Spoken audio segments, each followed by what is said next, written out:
Ok. Bueno, entonces el procedimiento que hemos acordado es hacer una intervención principal inicial de cada uno de los ponentes de unos 10 minutos aproximadamente. Luego leeremos preguntas o comentarios que tengan a bien hacernos llegar a través del cuadro de chat que se abre donde dice preguntas y respuestas. Y luego haremos una segunda ronda para que cada uno de los panelistas pueda hacer una segunda intervención. Clara, muchas gracias por participar y te damos la palabra. Buenas noches para todos, para todas. Para mí es un honor estar en este evento tan importante, alternando con juristas de toda América Latina y el Caribe. Nos ha correspondido representar a Colombia, al doctor Luis Bernardo Díaz Gamboa y a mí, y vamos a proceder a, a iniciar nuestra charla de esta noche con el concepto de qué es el lawfare, que es la persecución judicial, la instrumentalización de la justicia, la judicialización de la política.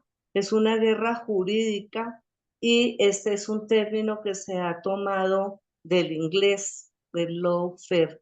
Esta expresión comenzó a ser utilizada y a instancias judiciales internacionales para proteger los derechos humanos por parte de los bandos más débiles en una guerra.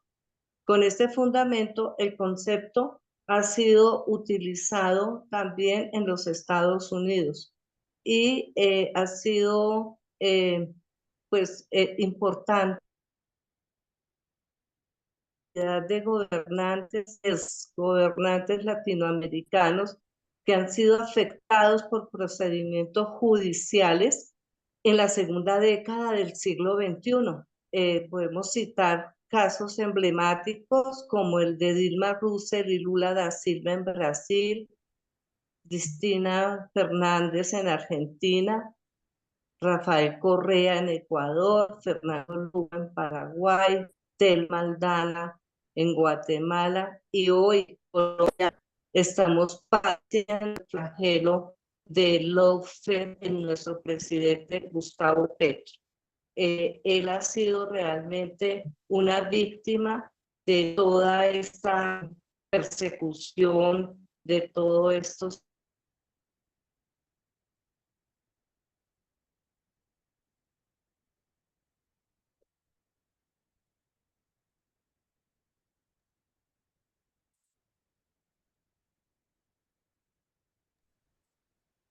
Perdón, ¿se cortó? Se cortó la transmisión, sí. Perdimos un ratito, Clara. Pero bueno, si puedes enfocar, o sea, nosotros ya venimos trabajando el tema del offer, como Oh, decía, este es el segundo foro, entonces sería lo ideal que nos enfoquemos en el caso de Colombia, por favor, porque si sí, no, no te va a dar el tiempo.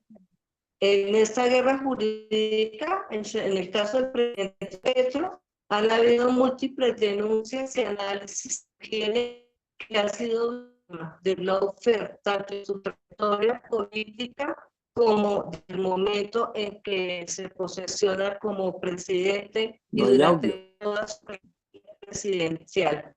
Hay casos emblemáticos de lawfare contra el presidente Petro, por ejemplo, la destitución como alcalde de Bogotá en diciembre del 2013 por el procurador Alejandro Ordóñez, quien lo destituyó e inhabilitó al alcalde mayor de Bogotá, Gustavo Petro, por 15 años, argumentando una mala gestión en la recolección de basuras de Bogotá.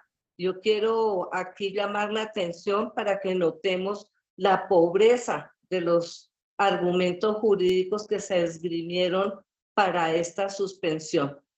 Esta decisión, obviamente, fue considerada desproporcionada y violatoria a sus derechos políticos por organismos internacionales como el CIDH, que ordenó su restitución en el 2014. Otro caso de ataque al presidente Petro han sido las múltiples investigaciones por órganos de control del Estado, por la Contraloría, por la Fiscalía, por la Procuraduría. Además de eso, muchos gente infiltrada en la campaña, haciendo videos y básicamente, y lo que ha continuado durante todo este tiempo de su presidencia, la campaña mediática y judicial contra su gobierno. ¿Cuáles son los objetivos del lawfare en Colombia?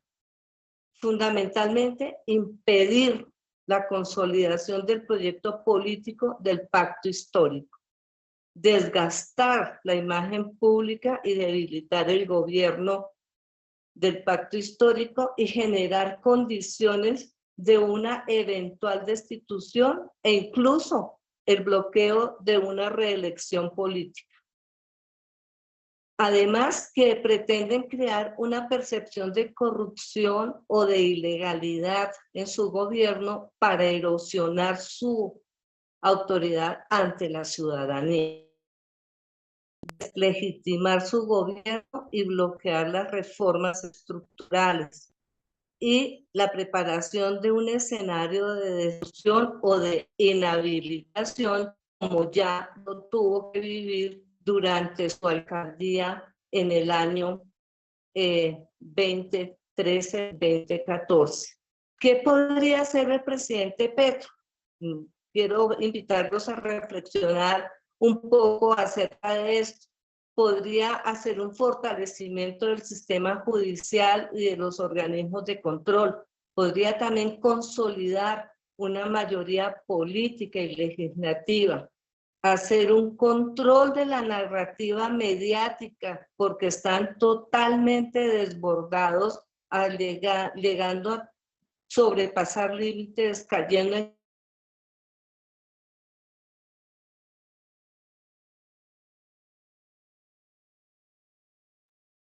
Bueno, se nos ha caído la conexión de Clara. Clara, de fíjate nuevo a ver se si... cortó. Ahí está. Sí, sí. Ahí estamos sin cámara, a lo mejor está mejor el audio para que puedas terminar. Voy a quitar cámara para ver si ayudo en eso un poco. Y también hay otro elemento al que el presidente Petro ha recurrido, que ha sido la movilización social y al respaldo popular.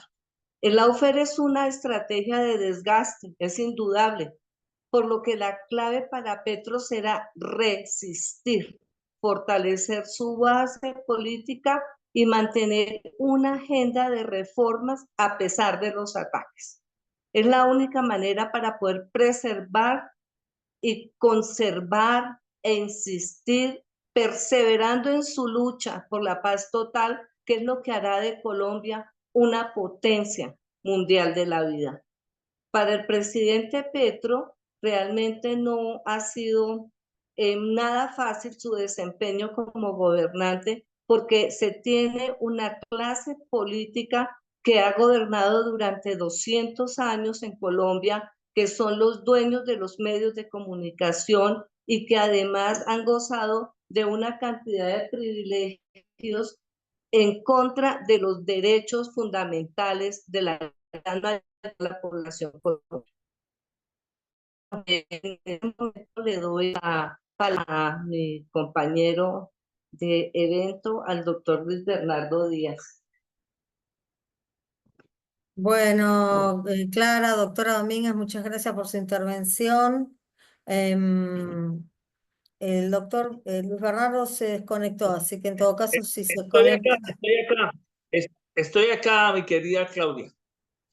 ¿Me Andrea, escuchas? Sí, sí, Andrea, perdóname. sí, Voy sí, a, ahí lo escucho. Ah, no lo estoy viendo. ¿Dónde anda usted? ya te pongo la cámara. ¿Ya me ves ahí? Sí. Ah, sí, sí. Ah, está en el mismo lugar. Yo Estoy se en me el había mismo lugar. desconectado, dije, lo Sí, perdimos. sí, Estaba en el es que lugar. Ok, sí, me ok. perdí. Entonces, bueno, Bueno, el doctor Luis Bernardo Díaz Gamboa, que es decano de la Facultad de Derecho y Ciencias Sociales de la Universidad Pedagógica y Tecnológica de Colombia. Bueno, Luis Bernardo, lo escuchamos entonces. Muchas gracias, Andrea. Muchas gracias a la Asociación Americana de Juristas por haber convocado este importante evento sobre el lawfare y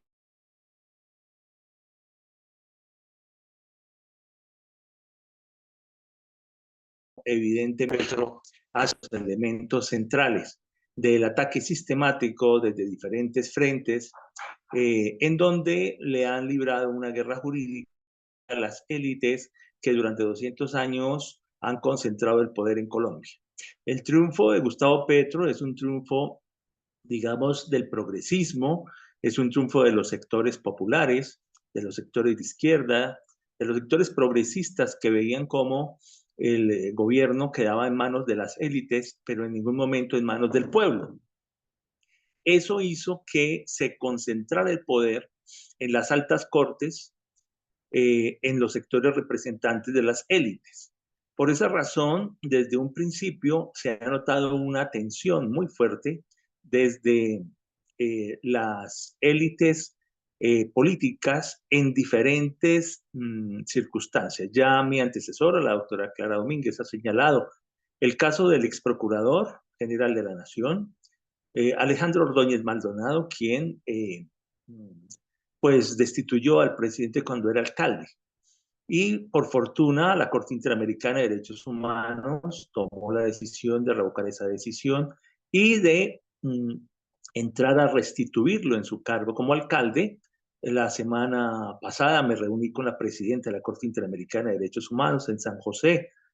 Quiero saludar aquí al doctor Walter Antillón, con quien también me saludé allí en Costa Rica, y le decía la importancia que hay en la necesidad de la supervisión de la sentencia emanada de la Corte Interamericana, por cuanto el Estado colombiano ha vulnerado esa sentencia. ¿Por qué digo que la ha vulnerado? Porque indudablemente, ¿qué dice la sentencia Petro contra Colombia? Pues dice esencialmente que solamente un juez puede ser la persona que entre a sancionar, a investigar y sancionar a los funcionarios elegidos popularmente, como dice la Convención Americana, pero no un ente administrativo. Y en este caso, la Procuraduría General de la Nación es un ente administrativo y por lo tanto, lo que hizo el Estado colombiano a través de la ex procuradora Margarita Cabello Blanco fue presentar un proyecto de ley para hacer lo que se llama típicamente una elusión constitucional, o sea, evadir la sentencia para prácticamente entregarle esa competencia casi que judicial o cuasi judicial, si se quiere, a la Procuraduría, a pesar de que se maquillara esa decisión legal con el aval de la Corte Constitucional. En ese sentido, desde luego, me parece que hay una clara transgresión del margen nacional de apreciación y del control de convencionalidad vinculante para el Estado colombiano, y por lo tanto es menester que en esa visita que le solicité a la presidenta Nancy Hernández se entre a verificar las condiciones en que se modificó la sentencia o en que se aplicó la sentencia, se materializó en forma errónea, desarrollando lo que se denomina una elusión constitucional. En segundo lugar, el señor presidente de la República ha tenido que afrontar por parte de las altas cortes, que en el caso del Consejo de Estado prácticamente conserva el bipartidismo liberal conservador, o sea que la mayoría, o mejor, la milimetría política al interior del Consejo de Estado pervive lo que se llama en el Frente Nacional la mitad de liberales y la mitad de conservadores. O sea, hay que ser liberal o hay que ser conservador prácticamente para asumir la conducción de una magistratura, situación que es bastante anómala frente al pluralismo jurídico que debe imperar en la selección de los magistrados. La Constitucional, pues también ha actuado fuerte frente a decretos de emergencia, como por ejemplo el decreto del agua en La Guajira, e igualmente pues una población bastante huérfana por la escasez de agua, e igualmente algo muy grave fue el fallo en materia tributaria que impactó en 6 billones de pesos, una cifra altísima del presupuesto nacional que estaba dedicado a atender poblaciones vulnerables, que tenía que ver con unas bases impositivas sobre regalías para las grandes empresas mineroenergéticas multinacionales o nacionales que operan en el territorio colombiano. En ese sentido, haber declarado la inconstitucionalidad de esa decisión me parece a mí sumamente delicado, porque generó una contracción fiscal de tamaño mayor que le ha impedido al gobierno desarrollar plenamente su plan. Consejo Nacional Electoral, que es un órgano que revisa de tipo administrativo, que revisa si hay dobles, o si hay, ¿cómo se llamaría? Irregularidades, pero son sanciones administrativas, como multas las que impone cuando quiera que se presenten candidatos, etcétera, o eventuales transgresiones como violación de topes en las inversiones de las campañas, etcétera, pues asumió una competencia que no le corresponde. En la mayoría de estos mal llamados magistrados del Consejo Nacional Electoral son de los partidos de la oposición y por lo tanto solamente hay una magistrada del gobierno, y por esa razón asumieron una competencia tendiente a destituir al presidente de la República. Y el Consejo Nacional Electoral carece de la competencia para destituir al presidente. Él tiene su juez natural, que es la Comisión de Acusaciones de la Cámara de Representantes, que acusa precisamente en un momento dado, después de una investigación muy seria, y que entra al Congreso de la República para valorar las pruebas y para entrar a mirar qué decisión se va a tomar frente a la supuesta destitución o no del presidente. Pero lo que ha habido es un lawfare, en este caso, suplantando la competencia del Congreso de la República frente al presidente Petro y asumiendo competencias que no tiene el Consejo Nacional Electoral. Por esa razón, a mí me parece que desde luego es muy grave lo que está ocurriendo con esta situación en donde quieren acorralar al presidente, e igualmente también mencionar en el caso referente a la reforma pensional que generó un bono de 230.000 pesos para los ancianitos pobres de Colombia, que nunca en la vida han recibido ni un peso. Ya se sabe que una magistrada de Duque, el anterior presidente, a quien nombró porque fue compañera de pupitre en la primaria, no por sus méritos, no por sus calidades, sino por haber sido compañera de pupitre en la primaria. ¡Qué vergüenza de Duque!, ¿no? Ya tiene ponencia negativa para declarar la inexequibilidad de la ley de pensiones que le entregaba a 5 millones de pobres viejitos ancianos de tercera edad. Algo ayudaría o mitigaría su miseria. Pues ahí se ve el fenómeno de cómo las élites utilizan esta guerra jurídica, este lawfare, para afectar a las mayorías del pueblo colombiano, como también ha sucedido en Brasil con el caso Moro, Lula, Dilma, etcétera, y Pedro Castillo en Perú, etcétera. Entonces, en ese sentido, a mí me parece que ha habido una avanzada muy fuerte desde el aparato judicial que está en manos de las élites derechistas de Colombia, que pretende entrar a arrinconar al presidente Petro, le tumban todo lo que presenta. Ahora mismo dicen, ¿para qué se aprueba en el Congreso la ley de salud, que ha matado a más de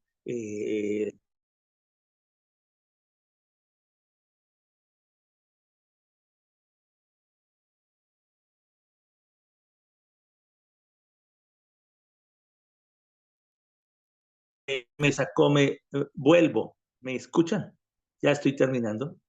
Sí, sí, se cortó un ratito. Entonces, Andrea, entonces, en ese sentido, se dice, ¿para qué aprobamos la ley en el Congreso si la Corte Constitucional la va a declarar inexequible? Entonces, prácticamente hay toda una cerrazón institucional que yo confío que el sistema interamericano o el sistema universal entren a mirar la responsabilidad del Estado frente a la afectación gravísima de lo que son los principios de control de convencionalidad y el marco regulatorio internacional que genera responsabilidad estatal por parte de cualquiera de los poderes públicos que vincula al Estado colombiano frente a la violación de los tratados internacionales debidamente suscritos y ratificados por el Estado colombiano, e igualmente confiar en que ojalá pues dejen gobernar al presidente porque no lo están dejando gobernar con esta alambrada jurídica tan fuerte que indudablemente lo que genera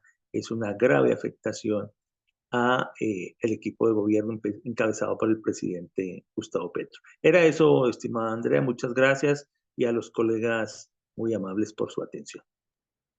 Muchas gracias, Luis Bernardo y Clara, por el paneo y la presentación que nos hicieron sobre la situación en Colombia. Les agradecemos mucho. Agradecemos a todos los colegas, compañeras y compañeros de distintos países que están ya participando en el seminario. También tenemos la presencia de nuestra presidenta de la Jota Continental, Vanessa Ramos, a quien saludamos y le agradecemos su presencia. La doctora Claudia Roca, vicepresidenta continental también, así que muchas gracias por estar presentes. Y bueno, si la tenemos disponible, entonces le agradecemos mucho la presencia y estar con nosotros en esta noche a la doctora Adriana Salvatierra, destacada académica y dirigente política boliviana, quien, entre otras cosas y entre otros cargos, el más destacado ha sido como presidenta de la Cámara de Senadores y Senadoras de la República Plurinacional de Bolivia durante el gobierno de Evo Morales. Así que le agradecemos mucho la presencia, la participación. Adriana, si te tenemos disponible y puedes prender la cámara, ya tienes disponible la palabra. Gracias, muy buenas noches. Trataré de Hola. compartir. Dice que el uso de pantallas no está activado. A ver Enviando de si, esta si manera. lo podemos, si se lo podemos habilitar, Claudia. Habilitarle compartir pantalla a Adriana.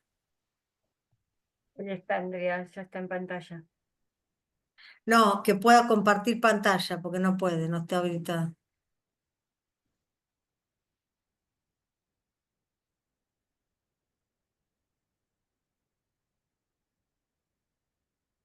Bueno, mientras tanto, si gustan, aquí está. Bien.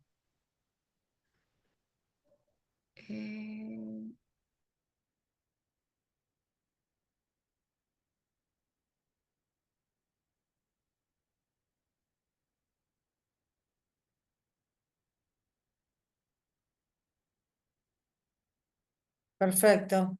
Ahí estamos viendo, Adriana, tu pantalla. Tu presentación. Perfecto.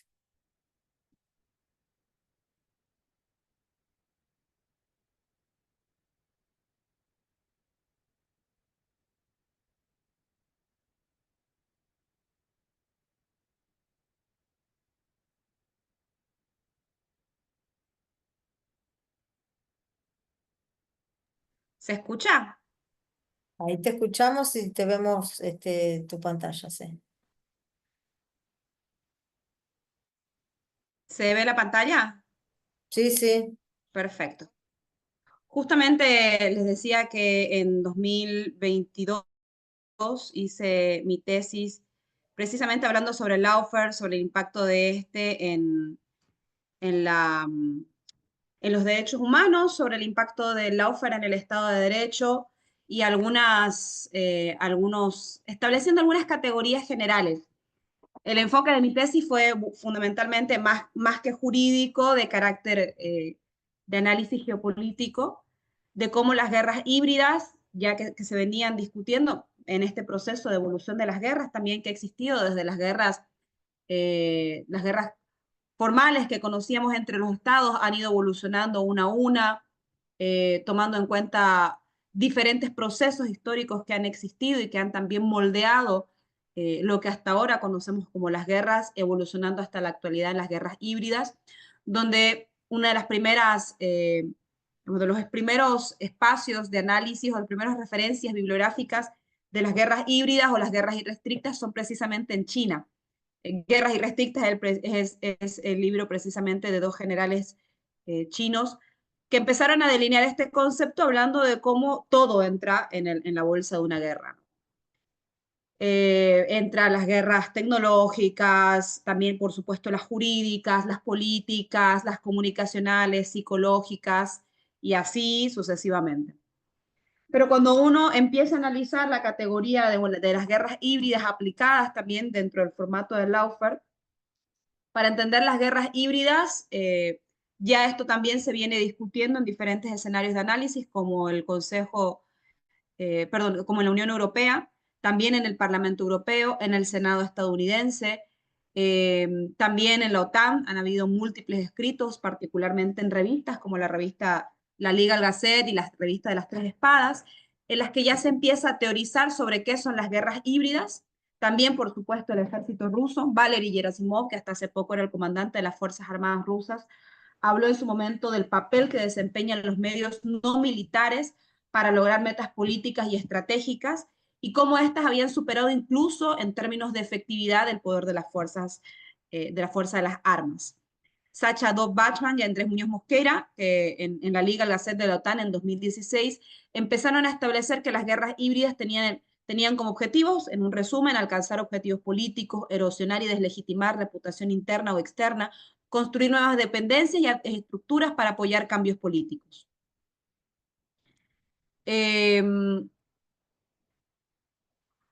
Una definición de Lawfare para mí, en términos de construcción conceptual, porque todavía hay discusiones alrededor de la definición conceptual, pero para mí una de las más importantes la realizó Arantxa Tirado, donde plantea que el Lawfare es una táctica de guerra basada en la guerra híbrida que busca, mediante la combinación de operaciones judiciales, mediáticas, políticas o económicas, una reconfiguración geopolítica en el sistema internacional, y esto es importante, el contexto posguerra fría.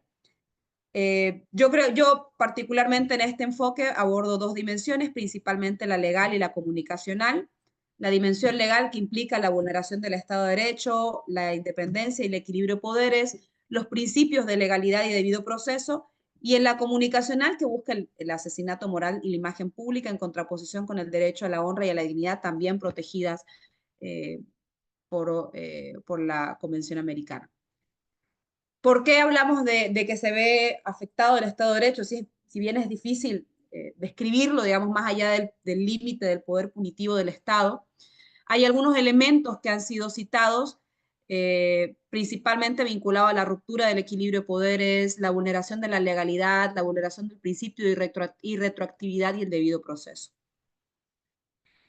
Y es que, y aquí voy a ahondar en todos los casos, estableciendo generalidades aplicadas tanto a Brasil, Argentina, Ecuador y Bolivia, que fueron los elementos de análisis, los tres primeros que realicé para la tesis, pero este último, por lo que estamos exponiendo hoy, en todos se vio un tema de la ruptura del equilibrio de poderes, donde existe, esto lo definió Silvina Romano, un encumbramiento del órgano judicial que desestabiliza los órganos del Estado democráticamente electos. Y es que, a diferencia de Bolivia, pero también en Bolivia, a diferencia de Bolivia, en los otros países estamos hablando de órganos judiciales, jueces, altas magistraturas, que no necesariamente han sido objeto de su responsabilidad pública, no ha sido necesariamente objeto de una definición de carácter democrático.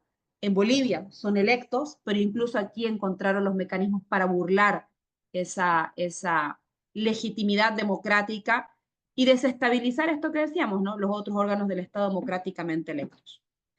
En términos de legalidad, algunas características comunes, tanto en Brasil, Ecuador, Argentina y también en Bolivia, anula el principio del juez natural a partir de lo que los abogados de Lula denominaban el forum shopping. Valesca Teixeira hacía esta definición del forum shopping, que es el escoger el juzgado en el cual caían todas las causas de forma recurrente. En el caso de Cristina, el juzgado de Bonadío; en el caso de Lula, el juzgado de Sergio Moro, y así sucesivamente. También sucede en Bolivia, donde buscan acumularse las causas dentro de un juzgado sin tomar en cuenta el lugar donde presuntamente se habría podido cometer el delito o el lugar de residencia de la persona imputada. En todos los casos hay un profundo activismo mediático del Poder Judicial, donde los jueces se tornan en los defensores de la moral pública, de los valores públicos, Hay una actuación desde la perspectiva del derecho penal del enemigo que adelanta la punibilidad, esto esencialmente a partir del uso de los medios de comunicación y las sentencias morales, con penas desproporcionadamente altas, la supresión o relativización de garantías procesales y el debido proceso donde se asumen medidas excepcionales, en teoría basándose en el poder que tendrían las personas que estarían siendo investigadas. O sea, como por ser un expresidente o expresidenta, y lo que conocieron como poder residual en Ecuador, si no me equivoco, o la doctrina Irursum en Argentina, justificaba medidas excepcionales. El abuso de la detención preventiva, la inversión de la carga probatoria, el exceso de acusaciones, son todas, por supuesto, el vulnerar la presunción de inocencia y el derecho a la defensa. Todas características comunes en los casos de lawfare. Y en la dimensión comunicacional, cómo se empieza a manufacturar los consensos, cómo se empieza en esto que han denominado algunos estrategias para calcular el timing político, los titulares sincronizados en diferentes medios de comunicación, cómo existen voces expertas que empiezan a hablar de determinados temas para legitimar en la opinión pública una posición. Y esto busca esencialmente activar pánicos morales, siempre se busca habilitar a través de eso el poder punitivo y la excepcionalidad, delitos que parezcan escandalosos, que generen emociones virales, sea rechazo, odio, desprecio, etcétera. Busca sentenciarse moralmente, esto a partir de esto que decíamos, ¿no? El nado sincronizado, las voces expertas, la viralidad, vulnerando el derecho a la honra y la protección de la dignidad, y asentado fundamentalmente en algo que un libro de Andrew Korivko, precisamente sobre las guerras híbridas, hablaba que los liderazgos son el centro de un proyecto político en curso. Hay otras dependencias, por supuesto, la estructura partidaria, la militancia en sí, etcétera, pero el lawfare busca impactar en el centro de un sistema político a partir de deslegitimar los liderazgos. Entonces, si vemos algunos casos, paso directamente ya al ámbito boliviano. Nosotros, en esto que mencionábamos del encumbramiento, quisiera hacer énfasis en algo antes, perdón, y es que en Bolivia, a diferencia de los otros casos que hemos observado, es que al principio parecía que se iba cursando por una vía, es decir, por la vía constitucional, la materia constitucional. Y muchas cosas en términos políticos, en términos de dirimir el escenario político o ordenar el escenario político, parecía que iban aplicándose por la vía constitucional. El uso y la manipulación del Tribunal Constitucional y sus sentencias, y además porque en Bolivia, desde el 2018, tenemos un sistema de control de constitucionalidad de carácter difuso, donde existen salas departamentales que pueden ver acciones de amparo, diferentes acciones de defensa. Entonces, yo creo que el aporte, digamos, dentro del caso boliviano es como, a diferencia de los casos de Brasil, Argentina, Ecuador y otros, donde se ha ahondado en la vía penal, en el caso de Bolivia se ha logrado cumplir determinados objetivos políticos instrumentalizando la vía constitucional, a partir del, como les decía, del control de constitucionalidad difuso y a partir de sentencias que igual tienen un carácter de obligatorio cumplimiento, incluso en algunos casos vulnerando hasta atribuciones de otros órganos del Estado, como el órgano electoral y la Asamblea Legislativa. ¿Cómo sucede el encumbramiento de un órgano del Estado por encima de otros? En el caso de Bolivia y de esta vía constitucional inicial, es a través del Tribunal Constitucional. Como saben, en Bolivia se eligen las altas magistraturas cada 6 años por votación popular.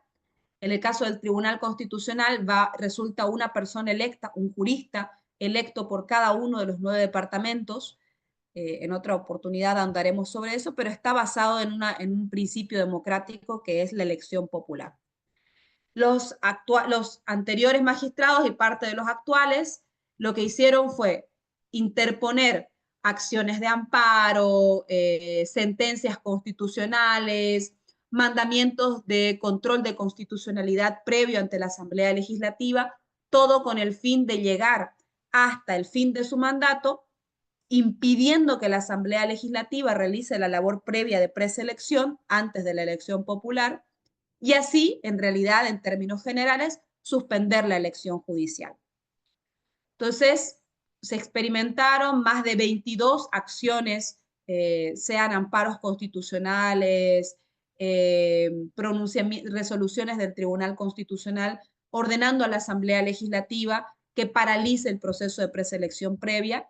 Terminó su mandato y ellos, a través de una sentencia redactada por los propios miembros del Tribunal Constitucional, prorrogaron sus atribuciones hasta que se realice un proceso electoral nuevo. A partir de eso, la conclusión que tenemos es que bajo la presión de la Asamblea Legislativa, la mitad de los miembros del Tribunal Constitucional, pero con una mayoría de miembros autoprorrogados, entre comillas, continuó siendo la mayoría en el Tribunal Constitucional y la otra mitad fue a elección. Y aquí hay notas de prensa donde dicen suspenden judiciales en 5 departamentos, es decir, las elecciones se realizaron de forma parcial para garantizar que los magistrados autoprorrogados permanezcan en el cargo. Aduciendo además después que como no puede existir colisión entre procesos electorales, primero se van a tener que llevar adelante este año las elecciones generales, el año que viene las elecciones locales y después, si alcanza el tiempo, recién el 2027 van a ser puestos, va a realizarse nuevamente las elecciones judiciales. Esto generó que la mitad del Tribunal Constitucional, en minoría, sean magistrados recientemente electos y la otra mitad sean autoprorrogados, con control de la presidencia del Tribunal Constitucional de los magistrados autoprorrogados. Y esto implicó un serio daño a la legitimidad y a la legalidad de las acciones del Tribunal Constitucional. Obviamente, esto contó con la anuencia, el respaldo y la defensa del gobierno de Luis Arce para utilizar al Tribunal Constitucional para ordenar el escenario político a nivel local. Se ha dicho mucho que a través del Tribunal Constitucional se habrían emitido sentencias que pondrían en duda la habilitación de Evo Morales, y es que efectivamente el Tribunal Constitucional emitió una sentencia donde, si bien la parte resolutiva no guarda relación en absoluto con la situación jurídica de Evo Morales y su participación en términos electorales, el razonamiento jurídico del fallo menciona que no podría presentarse nuevamente a una elección una persona que ya hubiera asumido el cargo en una anterior oportunidad. Pero bueno, hay una discusión jurídica al respecto que en otro momento la podemos abordar. Pero efectivamente el Tribunal Constitucional se convirtió en una herramienta de un gobierno vaciado de legitimidad que, teniendo a la Asamblea Legislativa en contra, empezó a operar a través de sentencias judiciales para ordenar el escenario político nacional. El Tribunal Constitucional cesó a consejeros de la magistratura, a petición del ministro de Justicia, suspendió las interpelaciones a los ministros en la Asamblea Legislativa. Hoy los asambleístas no pueden realizar esta labor de fiscalización al órgano ejecutivo, porque una sentencia así lo dispuso, es decir, mutiló las atribuciones de la Asamblea Legislativa, suspendió de forma reiterada el proceso de preselección de las elecciones judiciales. La Sala Cuarta del Tribunal Constitucional definió que Grover García, un dirigente electo por afines al gobierno de Luis Arce, sea finalmente el presidente del MAS-IPCP y desconoció a Evo como presidente del partido, pese a que el órgano electoral había dicho expresamente en una resolución que mientras no se realice un nuevo congreso, Evo Morales seguía siendo el presidente del partido. Pese a que se había realizado un congreso y estaba también pendiente de observación del Tribunal Supremo Electoral si se habían cumplido o no los requisitos, por encima de las atribuciones del Tribunal Supremo Electoral, del órgano electoral, y invadiendo competencias, a través de una sentencia, el Tribunal Constitucional le dio el partido, el Movimiento al Socialismo, a una persona afín al gobierno de Luis Arce.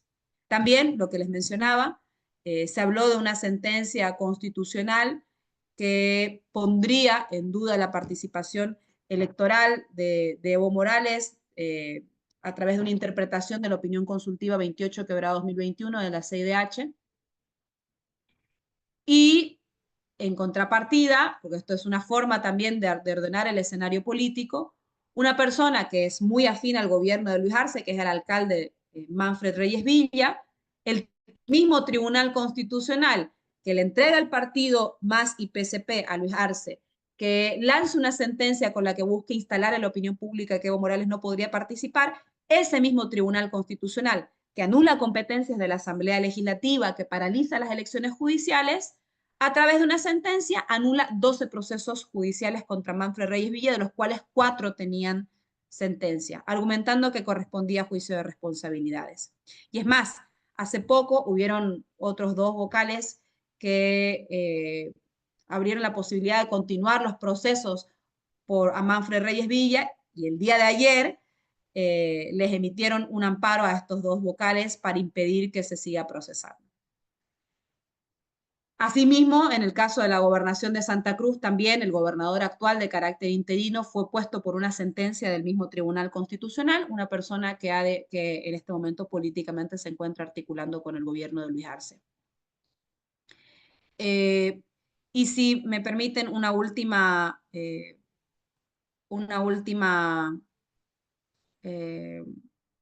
revisión de esto.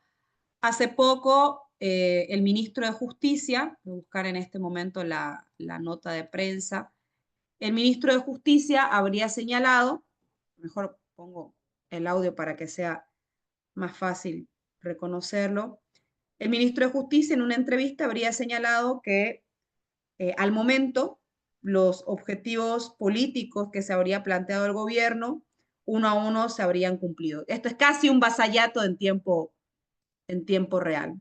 Pongo el audio para que puedan escucharlo. La situación en septiembre estaba clara. Evo Morales era el jefe del MAS.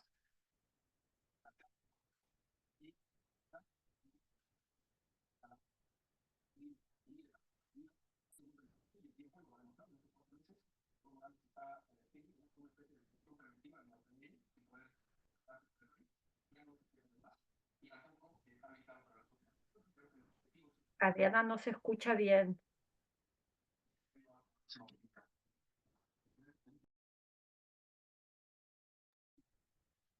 Lo que dice básicamente es que de un tiempo a esta parte los objetivos que se habría planteado el gobierno, que eran de interés nacional, que era que Evo Morales no sea presidente del Movimiento al Socialismo, que Evo Morales sea procesado judicialmente y que Evo Morales además no pueda participar electoralmente, se habrían cumplido. Les voy a mandar de todas maneras el video de referencia del exministro de Justicia. Entonces, yo creo que si existe una particularidad, resumiendo esto, es que en el caso boliviano se hizo mucho énfasis en el uso de la vía constitucional para ordenar el escenario político conforme a los intereses de un gobierno que pactó con el Tribunal Constitucional una prórroga de carácter indefinido y haciéndose múltiples favores mutuos en términos políticos. Y luego viene, por supuesto, ya para finalizar, la vía penal que se ha activado. El 23 de septiembre concluyó una movilización que encabezó Evo Morales en protesta por las actuales condiciones económicas del país, donde somos el segundo país después de Argentina, donde la inflación continúa aumentando, cifras que nosotros no conocíamos, donde estamos enfrentando una crisis cambiaria, donde enfrentamos también una crisis energética por el desabastecimiento de combustibles. Luego de que termina la movilización, en el siguiente mes abrieron casi de forma simultánea más de 13 procesos penales contra Evo Morales. Uno de los más discutidos y expuestos en la opinión pública es un caso por trata y tráfico de personas, un caso que ya habría sido ventilado entre 2019 y 2020, donde se apartó a Evo Morales, se cerró la investigación, el caso fue cerrado porque no se encontraron los elementos para investigar efectivamente a Evo Morales, y esto sucedió incluso en el propio gobierno de Yanine Áñez. Y sin embargo, se ha hecho énfasis en este proceso para conseguir a nivel de opinión pública una especie de sentencia moral que busque imposibilitar que Evo Morales pueda no solo participar, sino también lograr y alcanzar la victoria en los siguientes comicios electorales. Estos 13 procesos que han sido abiertos en el lapso de un mes son la prueba más clara de que ese mecanismo habitual del lawfare haciendo uso de la vía penal constituye todavía, incluso al día de hoy, una herramienta de persecución política, de instrumentalización de la justicia, de deterioro democrático también, por supuesto, y de deterioro de las condiciones o de los principios del Estado de Derecho. Entonces, eso inicialmente. Muchas gracias, Adriana. Gracias por estar con nosotros esta noche. Como ustedes saben, Adriana es una dirigente conocida en nuestro continente y como lideresa política también ha sido víctima de persecución política, así que le hacemos llegar tanto a ella como a los compañeros y compañeras en Bolivia todo nuestro apoyo y solidaridad. Y bueno, si estás de acuerdo y nos puedes compartir la presentación para que la podamos hacer llegar al resto de los participantes en este foro, te lo vamos a agradecer mucho. Muchas gracias por tu presentación y ha sido súper clara y muy didáctica y gracias por tu compromiso de siempre, Adriana. Bueno, paso seguido, entonces presentamos al último ponente panelista de esta noche, que es el doctor Galo Chiriboga Zambrano. Él es un destacado jurista del Ecuador, que ha sido procurador general durante el mandato del presidente Rafael Correa.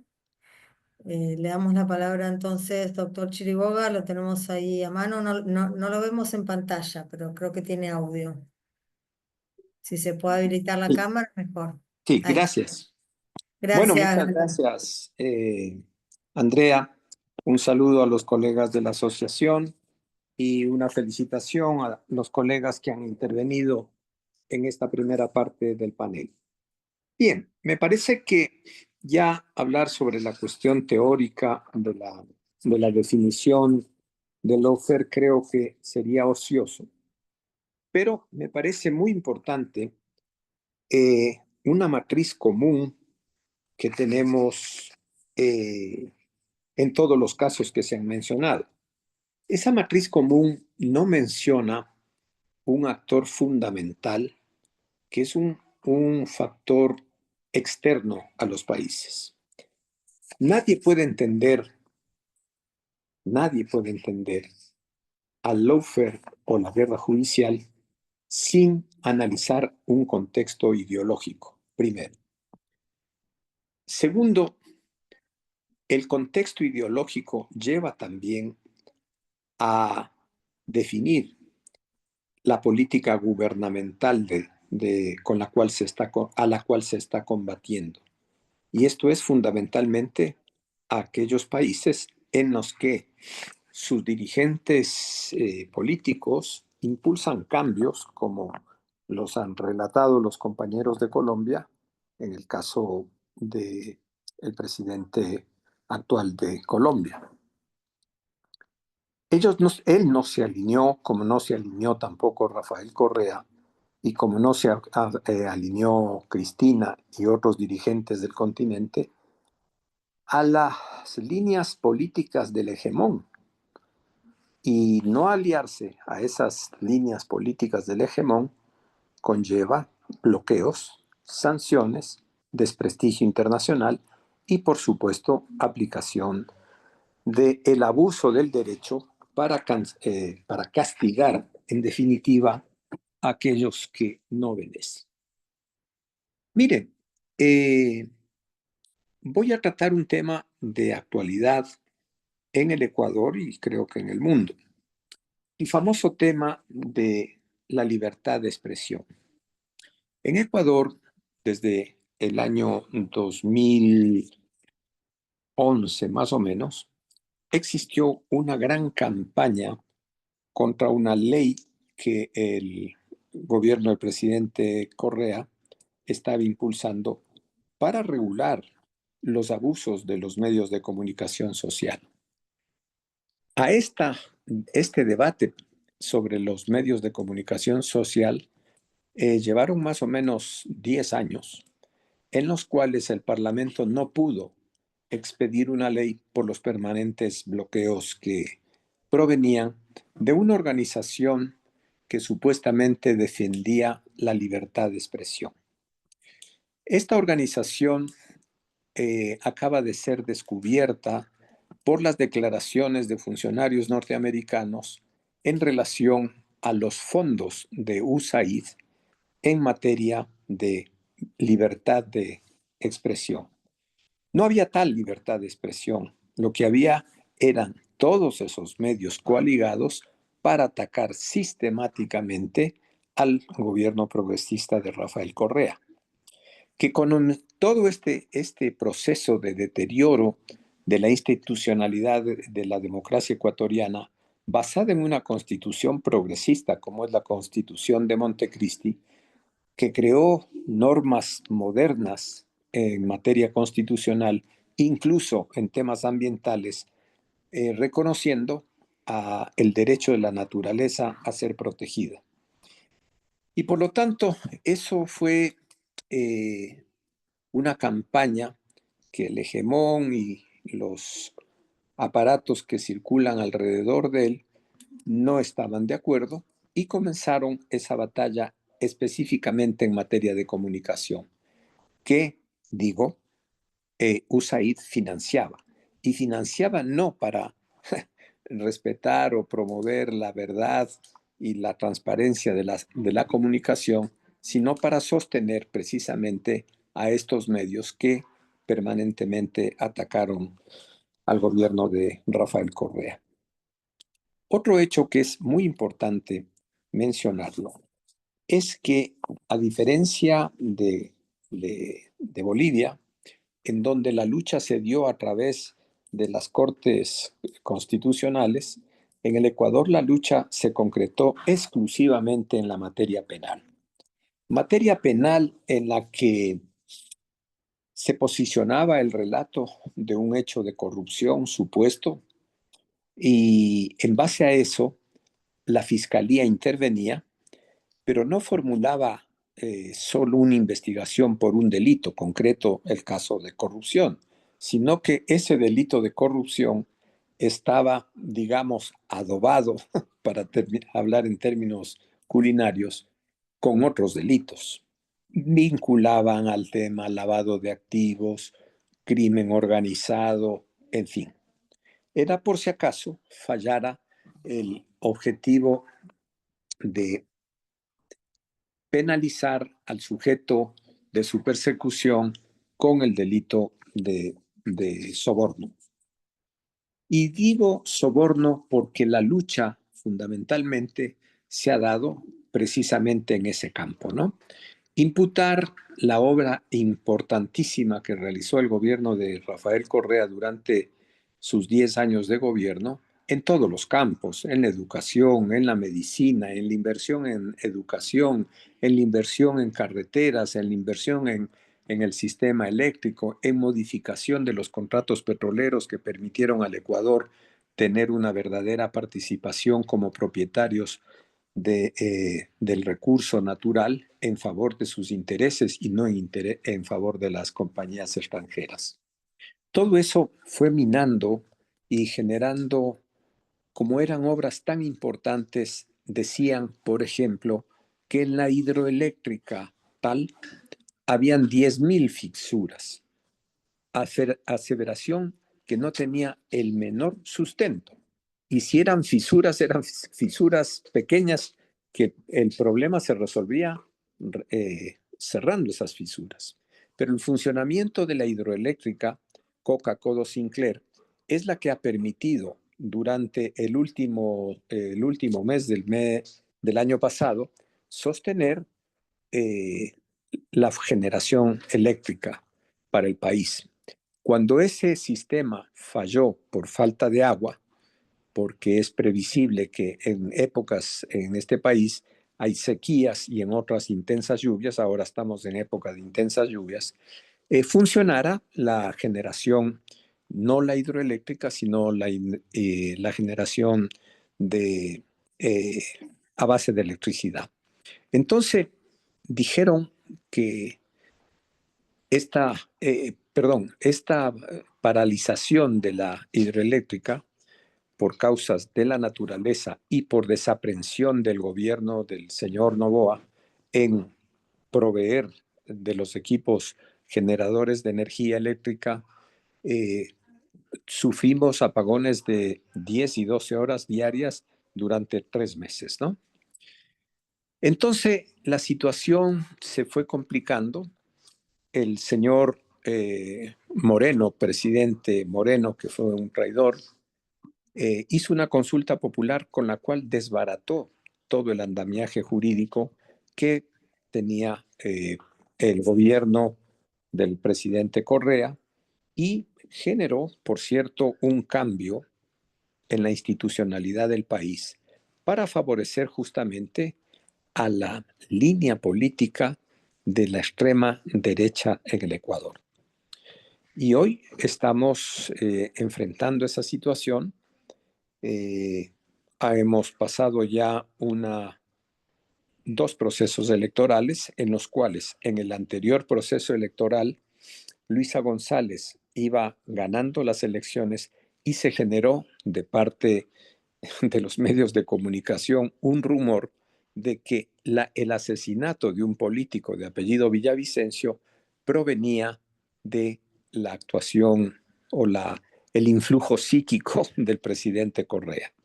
Y eso hizo que Luisa González perdiera en un solo día 7 puntos porcentuales, lo que favoreció al final del día a un candidato de la derecha a su favor. Sin embargo, de estos problemas, insistiría yo que en esta guerra híbrida que se ha mencionado, es importante no perder de vista el eje internacional. El eje internacional es el que, en definitiva, mueve toda esa desestabilización de los gobiernos progresistas. Es ahí donde está la clave de todo este proceso, que tiene unas categorías casi similares en todo el continente, concretamente en los 3 países que estamos interviniendo el día de hoy. La situación entonces, al final, las víctimas en el Ecuador del lawfare han sido Rafael Correa, condenado por influjo psíquico, es una figura nunca antes vista, y la sentencia la dictó un juez que posteriormente fue premiado para ser presidente de la Corte Suprema de Justicia, más o menos similar a lo ocurrido con el caso Moro, ¿no? También fue condenado el ex vicepresidente Jorge Glass, a quien estaba con asilo diplomático en la Embajada de México y el gobierno actual invadió la embajada, extrajo de la embajada a un ciudadano que estaba bajo la protección del gobierno mexicano como asilado político y lo tienen en la cárcel más severa de este país, que se llama La Roca, a una persona que no tiene ninguna capacidad de generar peligro para nadie, pero es un chivo expiatorio para que el pueblo entienda que si no se siguen las líneas que dispone el hegemón, las penas van a ser muy duras. También fue condenado Freddy Carrión. Freddy Carrión es un ex defensor público del Ecuador que lo condenaron a 3 años de prisión sin ninguna prueba sobre un supuesto delito de agresión sexual. ¿Y por qué fue perseguido? Porque justamente en el gobierno de Moreno se presentó una movilización indígena, la cual fue reprimida brutalmente, y el defensor público creó una comisión que hizo una investigación y determinó las responsabilidades penales que los funcionarios del gobierno de Moreno, incluido Moreno, habían cometido. Al otro día le montaron el tema y terminó con 3 años preso. La prefecta de la provincia de Pichincha, Paola Pavón, ella fue también detenida sin un proceso, no condenada, pero le siguieron un proceso penal porque supuestamente en este movimiento indígena la la prefectura de Pichincha había facilitado equipos para esa movilización. Averiguadas las cosas, los equipos que había facilitado la prefectura de Pichincha eran ambulancias para salvar a los heridos y asesinados que produjo la represión de Moreno. Paola Pavón ya está nuevamente en sus ejercicios, fue revocada su detención y aclarado el tema, superó esa situación tan grave. Otro caso emblemático, la de Augusto Verduga, un joven político que llega por elección popular a ser parte del Consejo de Participación Ciudadana, que es una institución que lleva adelante los procesos y concursos para las altas autoridades del Estado, Fiscalía, Consejo Nacional Electoral, Procurador, Contralor, en fin, altas autoridades. ¿Y cuál fue la razón por la cual lo destituyeron? Porque cuando hizo la campaña electoral tenía una camisa azul, y la camisa azul, dijeron los jueces del Tribunal Contencioso Electoral, que se identificaba con un partido político. Él y todos los compañeros que fueron elegidos los destituyeron por haber usado el color azul de una camisa, que no tenía ninguna connotación política de fondo.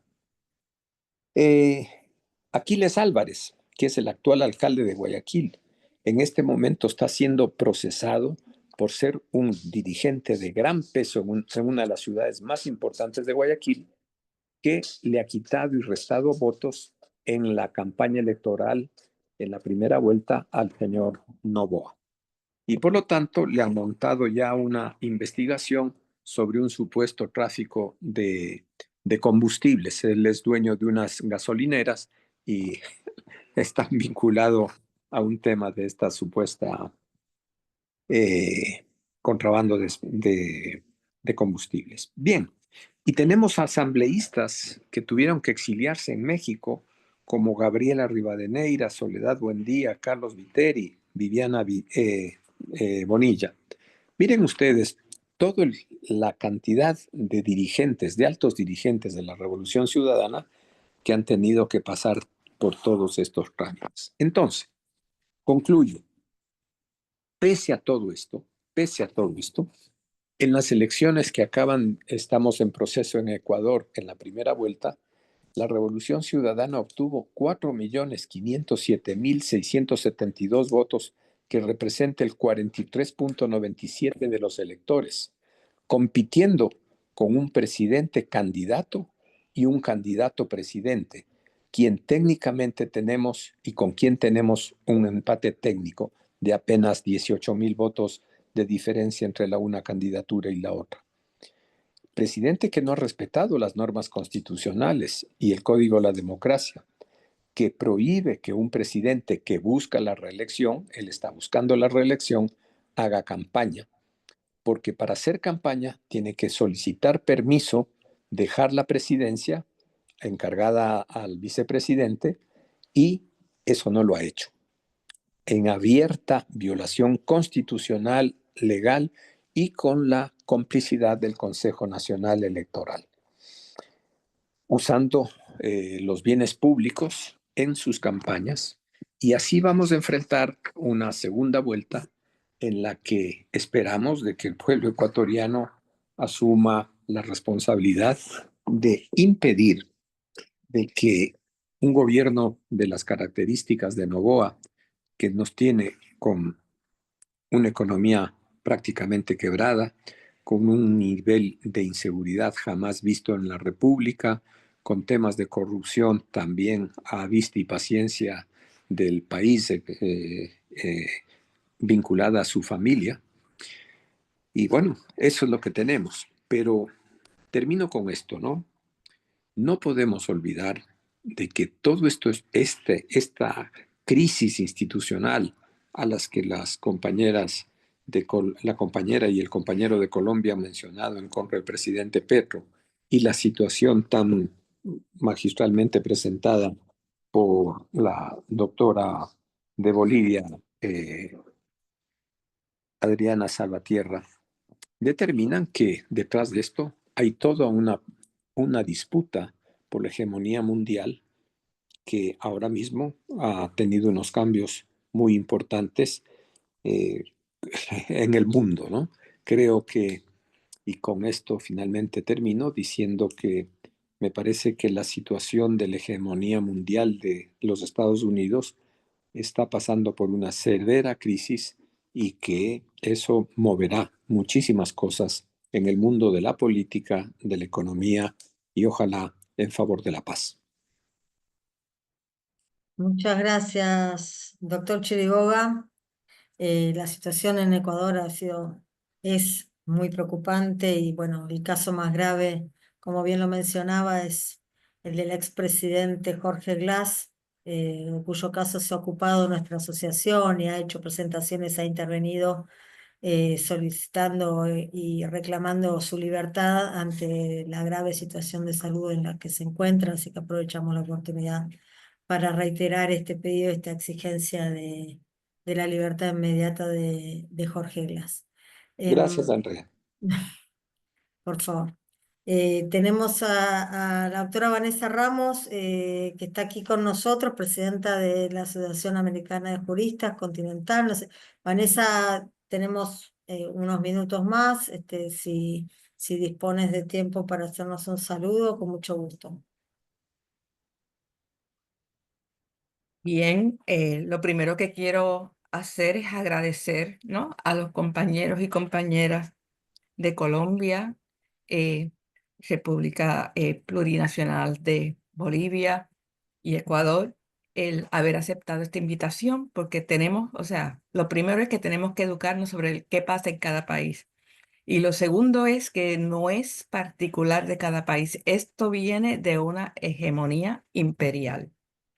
Y como bien dice Galo, tenemos que estar muy pendientes a cómo se muevan las fichas aquí en Estados Unidos y en contra de nuestros países. Hay un interés muy grande en apropiarse de nuestros recursos naturales. Y un ejemplito es allá en Ucrania. ¿Cuál fue el intercambio? Yo quiero tus recursos. Así que tenemos que estar muy pendientes. Y acuérdense que aquí en nuestros países, Colombia, por ejemplo, hay X bases militares. Creo que son 7 o más, si no me equivoco. Quieren apropiarse del Canal de Panamá y seguimos, ¿no? Y quieren deshacer todos los logros que hizo el presidente Correa en Ecuador cuando se tuvieron que retirar las bases militares estadounidenses. Esto está combinado con una estrategia político-militar hegemónica e imperial. Dicho esto, no quiero traer a la atención que me llegaron noticias del allanamiento de las oficinas de la licenciada Ivania Cruz del Salvador y el allanamiento de su residencia, como también el arresto de Fidel Zavala en El Salvador y un luchador por los derechos humanos. La AJ se va a pronunciar y quería dejar esto aquí, pero tenemos que seguir juntos luchando. Hay una frase en mi país, yo soy de Puerto Rico: o nos unimos o nos fastidiamos. No quiero usar la otra palabra porque están aquí grabándome, ¿no? Así que y una vez más, muy, muy agradecida con todos ustedes. Gracias, Andrea, por darme la palabra. Con mucho gusto, Vanessa, muchas gracias por estar aquí acompañándonos esta noche. Tenemos unos minutos más. Si alguna de las compañeras, compañeros panelistas quisiera hacer algún agregado, aprovecho para reiterar la invitación, que lo mencionábamos al principio, pero ahora reforzarla con más detalle, de que tendremos el último foro, el último encuentro de este ciclo de 3 foros sobre el OFER en nuestra región, dedicado a la situación en Argentina, Brasil y Chile. Será el miércoles 12 de marzo, en el mismo horario que este foro, es decir, 20 horas u 8 p.m. de Argentina, Brasil y Chile. Justamente compartimos uso horario, al menos en este momento. Es más temprano en otros países de la región, o sea, las 8 nuestras son algo así como las 6 de Venezuela y de Nueva York, las 5 p.m. de Colombia y El Salvador. Así que bueno, y para participar en el foro es lo mismo que en este, tienen que ingresar a nuestra página web, la página web de la Asociación Americana de Juristas, que es asociacionamericanadejuristas.org.org, y ahí van a tener el anuncio de la actividad con el link del Zoom, donde se tienen que inscribir, porque va a ser este mismo formato webinario, es decir, que se tienen que inscribir y ahí van a tener el link para participar. Compañeras, compañeros, tenemos unos minutos más si alguno quiere tomar la palabra para hacer alguna conclusión, un saludo final, tenemos disponible. No sé, Clara, Luis Bernardo, Adriana, Galo.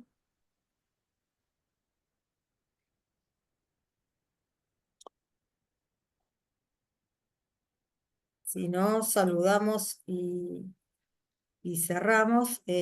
Bueno, aprovecho para decirles entonces que la situación, este encuentro, este tercer foro va a tener como expositores por Argentina el doctor Maximiliano Rusconi, que es destacado integrante de nuestra rama argentina y abogado defensor de varias de las víctimas del lawfare. Muchas gracias A por la todo. profesora Giselle Ribocom, que es una académica brasilera especialista en lawfare, al doctor Carlos Margota, que es el presidente de la Comisión Chilena de Derechos Humanos, y va a moderar la actividad la autora Claudia Roca, presidenta de la rama argentina, y la clausura de todo el ciclo va a estar a cargo del doctor Raúl Zaffaroni, presidente de nuestro Consejo Consultivo y destacado jurista de la región, que no necesita demasiadas presentaciones, pero bueno, tenemos el gran gusto y honor de que sea integrante de nuestra asociación.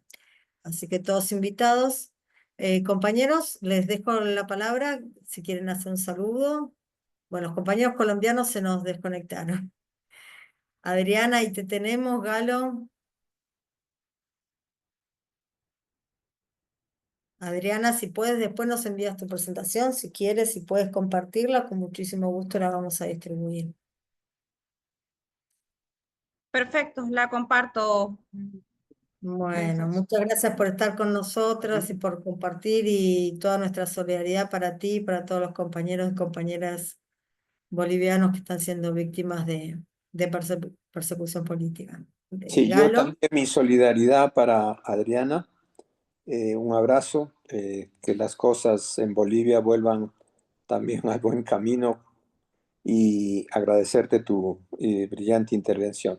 La intervención mía está en un papel que te la mandaré mañana al correo, ¿sí? Perfecto, Vanessa, ok, muchas gracias. perfecto. Muchísimas gracias, Galo. Gracias a todos y todos por participar. Entonces, tengan muy buenas noches y los esperamos entonces en el tercer foro de este ciclo, el miércoles 12 de marzo. Un fuerte abrazo para todas y todos.